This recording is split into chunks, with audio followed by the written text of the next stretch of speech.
নমস্কার বন্ধুরা, কেমন আছেন সবাই? আশা করছি সবাই এক প্রকার ভালো আছেন। আমার চ্যানেলে আপনাদের সবাইকে আমি স্বাগত জানাই। আরও একটি নতুন ভিডিও নিয়ে আপনাদের সামনে আমি আজকে উপস্থিত হয়ে গেলাম।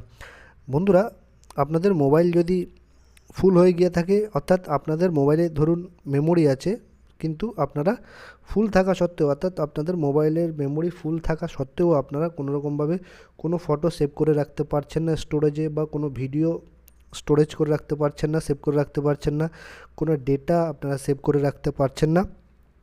তো আপনাদের মেমোরিটা কী করে খালি করবেন, বা কী করে খালি করে আপনারা আবার কিছুটা জায়গা ফাঁকা করবেন, সেই প্রসেস বা সেটিংসটি আপনাদের আমি আজকে শিখিয়ে দেবো। তো সম্পূর্ণ ভিডিওটি দেখতে থাকবেন। আশা করছি এই ভিডিওটি আপনাদের অনেক অনেক উপকারে আসবে। আপনাদের ফোনের মেমোরি খালি করার জন্য যে প্রথম সেটিংসটি করতে হবে, আপনাদের যে সেটিংস অপশান আছে মোবাইলের সেটিংস অপশান, সেই সেটিংস অপশানটি কিন্তু আপনাদের ওপেন করে নিতে হবে। ঠিক আছে, আপনাদের সেটিংস অপশানটি ওপেন করে নিতে হবে। আমার কিন্তু এটা রেডমির মোবাইল বন্ধুরা, তাই এরকম কিন্তু পেজ দেখাচ্ছে। আপনাদের যদি অন্য মডেলের মোবাইল হয়ে থাকে তাহলে কিন্তু আপনাদের মোবাইলের মডেল নাম্বারটা আমার কমেন্ট বক্সে লিখে জানাবেন, তাহলে আমি কিন্তু আপনাদের হেল্প করতে পারবো। তারপর দেখবেন উপরে অ্যাবাউট ফোন বলে একটা অপশান দেখতে পারবেন। এই অ্যাবাউট ফোনে আপনারা কিন্তু টাচ করে দেবেন বা ক্লিক করে দেবেন। ঠিক আছে, এই অ্যাবাউট ফোনে চলে যাবেন। আমি অ্যাবাউট ফোনে চলে গেলাম। অ্যাবাউট ফোনে চলে গিয়ে তারপর দেখুন স্টোরেজ বলে একটা অপশান দেখতে পাবেন। ঠিক আছে, এই স্টোরেজে আপনারা টাচ করে দেবেন। Device name Redmi note 9 pro ম্যাক্সের নিচে স্টোরেজ বলে একটা অপশান দেখতে পারেন। এই অপশানে আপনারা টাচ করে দেবেন স্টোরেজে। তারপর কোন জায়গাতে কত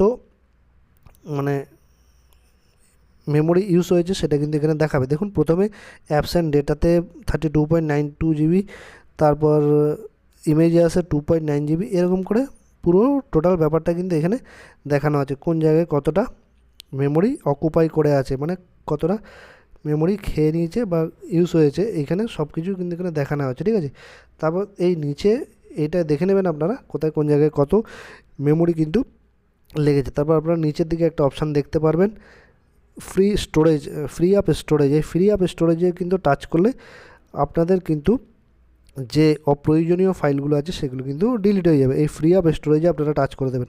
আমি এখন করে কিছুক্ষণ আগে ফ্রি আপ স্টোরেজ, সেজন্য করছি না। আর এখন কিন্তু আমার ফ্রি আপ স্টোরেজ করলে রেকর্ডিংটাও হবে না, আমি যে স্ক্রিন রেকর্ড করছি সেটা কিন্তু হবে না, তাই আমি আপনাদের দেখাতে পারছি না। আপনারা এখানে ফ্রি আপ স্টোরেজ করে নেবেন, তাহলে অপ্রয়োজনীয় ফাইলগুলো কিন্তু মোবাইলে ডিলিট হয়ে যাবে। ঠিক আছে, তারপর এই সেটিংসটা করে নেওয়ার পরে মোটামুটি আপনাদের মেমোরি অনেকটাই খালি হয়ে যাবে।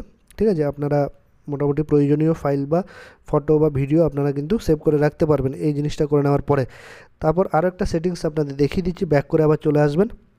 ব্যাক করে চলে আসলে এখানে এই পেজটাতে তারপর অ্যাপস বলে একটা অপশান দেখতে পারবেন। ঠিক আছে, এই অ্যাপস বলে একটা অপশান দেখতে পারেন, এই অ্যাপসে আপনারা চলে আসবেন।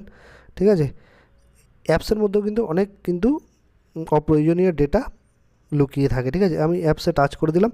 তারপর এই ম্যানেজ অ্যাপসে আপনারা টাচ করে দেবেন। সিস্টেম অ্যাপ সেটিংসের নিচে ম্যানেজ অ্যাপস বলে একটা অপশান দেখতে পাবেন, এই ম্যানেজ অ্যাপসে আপনারা টাচ করে দেবেন। তারপর এখানে দেখবেন আপনাদের মোবাইলে যত কিন্তু অ্যাপ আছে সেগুলো কিন্তু এখানে শো করবে। ঠিক আছে, আপনাদের মোবাইলে এখানে সার্চ করেও আপনারা বের করে নিতে পারবেন কোন কোন অ্যাপ আছে, ফেসবুক, ইউটিউব, যত প্রয়োজনীয় এখানে সব কিন্তু দেখাবে। ঠিক আছে, এইখানে যত অ্যাপ আছে সব কিন্তু দেখাবে। স্ক্রল ডাউন করতে করতে আপনারা এইভাবে দেখে নিতে পারবেন কোথায় কী অ্যাপ আছে না আছে। তো আমি আপনাদের একটা করে দেখাচ্ছি কী করে আপনারা ফ্রি করবেন আপনাদের মোবাইলটাকে। কোনো মোবাইলে যদি অপ্রয়োজনীয় ভাইরাস ঢুকে গিয়ে থাকে, ধরুন আমার একটা অ্যাপ থেকে আপনাদের আমি দেখাচ্ছি। এখানে অনেকগুলো অ্যাপ আছে। ঠিক আছে, আমি যে কোনো একটা, ধরুন আমার এই মেসেঞ্জার, ঠিক আছে, মেসেঞ্জারে আমি টাচ করলাম। এই মেসেঞ্জারে টাচ করে আমার অপ্রয়োজনীয় যে ফাইল জায়গা নিয়ে বসে আছে সেগুলো আমি ডিলিট করবো। দেখুন মেসেঞ্জারে টাচ করলাম। মেসেঞ্জারে টাচ করার পরে ডাটা ইউসেজ বলে একটা অপশান স্টোরেজ বলে একটা অপশান দেখতে পারবেন। এইখানে টাচ করে দেবেন। ঠিক আছে, স্টোরেজে আমি টাচ করে দিলাম। তারপর দেখুন এইখানে ক্লিয়ার ডাটা বলে একটা অপশান দেখতে পাচ্ছেন, ক্যাচি বলে একটা অপশান দেখতে পাচ্ছেন। এগুলো কিন্তু অপ্রয়োজনীয় ডেটা। ঠিক আছে, তো আপনারা এই যে 5.31 MB এরকম প্রত্যেকটা অ্যাপে কিন্তু অনেক অপ্রয়োজনীয় ফাইল লুকিয়ে থাকে হিডেনভাবে। ঠিক আছে, মানে আপনি যখন কোনো অ্যাপ ডাউনলোড করছেন বা ইনস্টল করছেন তার সাথে সাথে অনেক অপ্রয়োজনীয় ভাইরাস বা অপ্রয়োজনীয় ফাইল কিন্তু আপনার অ্যাপের সাথে চলে আসে মোবাইলে, সেগুলো কিন্তু আমরা কোনো সময় কিন্তু ডিলিট করি না, ঠিক আছে? সেই জন্য কিন্তু আমাদের মেমোরিটা অনেকটা ফুল হয়ে যায়, ঠিক আছে? তো এই অপ্রয়োজনীয় ফাইলগুলো ডিলিট করার জন্য আপনারা কী করবেন, এই ক্লিয়ার ডাটাতে টাচ করে দেবেন। ক্লিয়ার ডাটাতে টাচ করে দিলে বন্ধুরা এই যে ক্যাচি বলে অপ্রয়োজনীয় ফাইলগুলো আছে 5.31 MB, এখানে তো একটা অ্যাপে আমি দেখাচ্ছি মেসেঞ্জারে, এরকম কিন্তু আপনার মোবাইলে যত অ্যাপ আছে সেগুলোতে কিন্তু এরকম অপ্রয়োজনীয় ফাইল কিন্তু লুকিয়ে আছে। সেই রকম আপনারা অপ্রয়োজনীয় ফাইলগুলো এরকম কিন্তু ডিলিট করে দিলে বা ক্লিয়ার ডাটা করে দিলে আপনার মোবাইলের যে মেমোরিটা আছে কিন্তু অনেকটাই খালি হয়ে যাবে, মানে 50% ধরে নেবেন খালি হয়ে যাবে, ঠিক আছে? আর এগুলো করে নিলে কী হবে, আপনার মোবাইলটা হ্যাংও করবে না, গরমও হবে না, আর মোবাইলটা কিন্তু খুব সুন্দরভাবে চলবে, সুইফটলি চলবে, কোনো রকমভাবে হ্যাং করবে না।